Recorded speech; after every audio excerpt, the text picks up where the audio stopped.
for the first time in history, Nigeria will be competing at the Winter Olympics. Yes, that's the Winter Olympics that was done in Sochi that put Russia into so much problems. We're getting ready for Pyeongchang 2018, and Nigeria will be competing in the bobsled event. You remember the movie Cool Runnings of about the Jamaican team that shocked the world, bobsledding? I remember the trio came on this program. I spoke to Adigun and Ngozi. That's them right there, doing big things with bobsled. And look, at the time they came, they didn't even have a bobsled to even qualify for the Olympics. Guys, impossible is nothing. And that's them right there. All over the world, people are celebrating this lady, celebrating Nigeria, celebrating greatness, celebrating purpose, celebrating determination, that whatever you put your mind to, you'll get it. And in sports, we play to win. Let's listen to these admirable ladies that have stunned the world and have put Nigeria in the international map for the Winter Olympics. We'll come back, we'll talk some more, don't go anywhere. I mean, I don't think anyone signs up to go to the games to not be one of the top three, you know? It's totally one of the things that, if you're a natural competitor at least, one of the things that you aspire to is to have a podium spot with respect for the process and respect for the learning curve of what it is that we're actually doing. It's been beautiful to know that Nigeria is supporting us. They've never had anyone in the Winter Olympics, and they're excited to see that happen. Nigerians globally, people that are even non-Nigerian, you know, just being supportive of the fact that this country is going to get representation at the Winter Olympics and the continent's going to get representation in the sport of bobsled. It's still kind of an out-of-body experience right now. It's kind of surreal, you know, and I think that's just more so because like the official results for all the qualifiers comes out in January, but we're on like a very unique qualification to where as long as we had all the things that we needed to execute done, you know, we're punching our ticket to the games. And so it's really kind of weird to, you know, come out and be like, yeah, we're going, because it's like you kind of want to wait to enjoy that opportunity in that moment with everyone else who's also going to be qualified to go. Being a strength and power track and field athlete as sprinters, it transferred over quite nicely to bobsled because those are the main characteristics you have to have in order to move the sled as successfully as possible. First-hand experience with bobsled was kind of like, what did I get myself into? Like I was kind of like, oh my gosh, we have a whole entire year left. You know, whatever the road led ahead. But you know what? We did have a few aha moments, especially for us as brakemen being so new to the sport. You know, when we finally got, after our first race in Park City, we were like, oh, so this is how it's done, because we're like, how are we going to get in the sled? But it's like, you're going to figure it out. We expect to be competitive. We got in this sport thinking that, you know, there were processes to get to where we need to be. Now we're where we need to be, and now it's time to compete, get stronger, get faster, get prepared for the Olympic Games, and, you know, give them a good, you know, run at this. So that's it, the world, you know, standing for the Nigerian ladies, Akwoma, Ngozi Owumere, and of course, the chief driver, that's what I call her, Sheung Adigun. They will be going to the Pyeongchang Winter Olympics. Wow, what a story. What a story. You know, Sheung has actually been to the Olympics. She's a track and field athlete.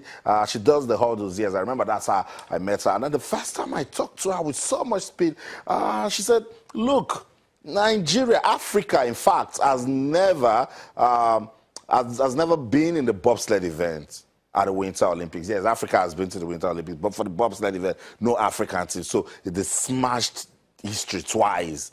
Double record breakers right there. Akwoma, Ngozi, and of course Sheung. We want to wish them all the best. We'll continue to promote them. And guys, that's what we need to do. Let's draw some positives out of that story. That impossible is nothing with sports. Let's welcome Chinasa Ibonye joins us now live on the show. Chinasa, good to have you on the program. Good evening, Austin. How you doing? I'm super. Good to have you on the show. I don't know how much you know about this bobsled team, but at the time they were here, I think 3-4 months ago, it looked like they were trying to sell ice to someone from Iceland, you know, but now it's been done. Yeah, it's great because I knew about those girls sometime last year when they set up a GoFundMe page.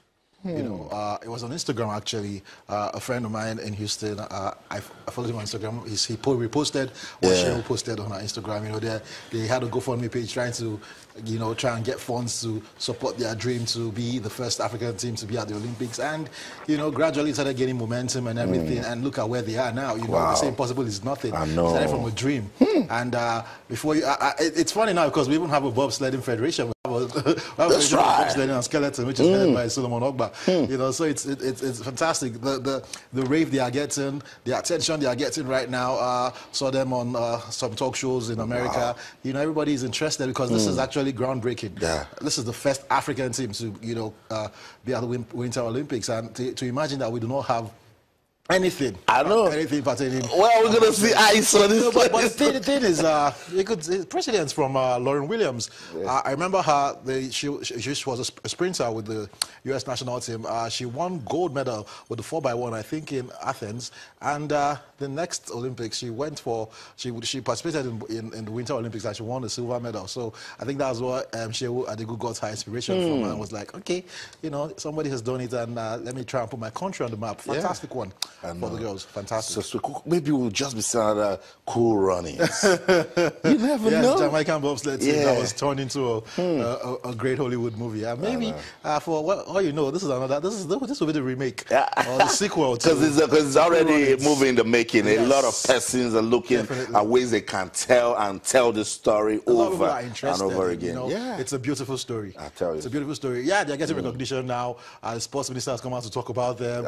You know, but they started on their own. But we need to do more as a country. We need to support them. You know, I've heard all sorts that they're not based there. Come on, they're going to represent Nigeria. Yeah, at least they have Under Armour, you know, who's supporting their kids and everything. So I think they will begin to get more sponsorship. And it's not just those girls. We also have a lady in the skeleton. I think she's one race away from qualifying for the Olympics, the Winter Olympics. So maybe we might just have you know, different athletes, two different sports. We'll have one, we'll have the bobsledding and also having skeleton. Sounds good. Yeah, sounds good. So that's it. Chinasia has described it as a beautiful story. I said it's inspiring. That's a story you can hear over and over again, and then it will spur you to do something different in sports. We play to win. Let's get on with the show now. Talk about judo. Yes, the National Open Judo Championship. We've been told by the federation that it will kick off at the Sam Ogbamudia Stadium in Benin City, Edo State, from the 13th of this month, with bouts in the senior, junior, and cadet categories for male and female. So it's just awesome. We're not just having it one-sided. The male athletes will come out, the female athletes will come out. The championship, named after Lovett Howell, a former national champion, will serve as a national ranking event for both judoka and referees. The former champion who represented Nigeria at several international meets before retiring and moving to the United States. She's currently the philanthropist on the board of the Nigeria Judo Federation. This is what we're talking about, Chinasia. Passing on the legacy. And we don't get to talk much about judo, but this is an ex-international, and then naming a championship after her is a very good one. Yeah, it's a great one. Fantastic for the sport of judo. You know, this anytime I say things like this, it brings a joy to my soul, because you know, it shows you that we're talented in this country, and we have the potential to excel in a lot of different other sports. You know, South Africa, Australia, you see them excelling in different sports, you know, tennis, cricket, rugby, football, everything they're doing it. So the pressure of football, and we have the population. Well, you know, have the numbers. So I think it's a good thing right now. Lovett Howell trying to you know, pass, like you said, pass on the legacy. Let's hope that we will get kids interested, we'll get young people interested, and maybe for all you know, we might have a judoka at the Olympics.